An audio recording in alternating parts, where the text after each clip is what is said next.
तकसीम के तरीके से हमने मीम एंड अलिफ मालूम किया जो कि 19 था। अब सवाल का दूसरा हिस्सा, मुख्तसर तरीन सूरत में लिखिए। तो मुख्तसर तरीन सूरत में हम इस तरह से लिखेंगे 209/247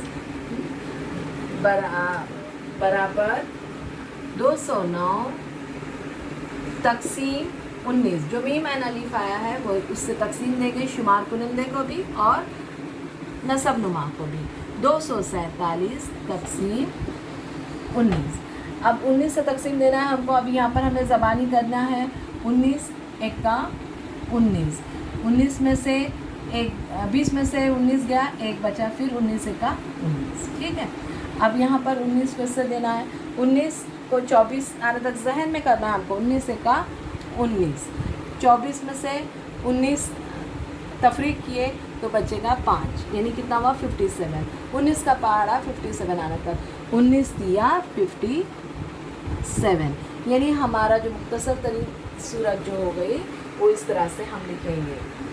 और ये हमारा जवाब है 11/13। शुक्रिया।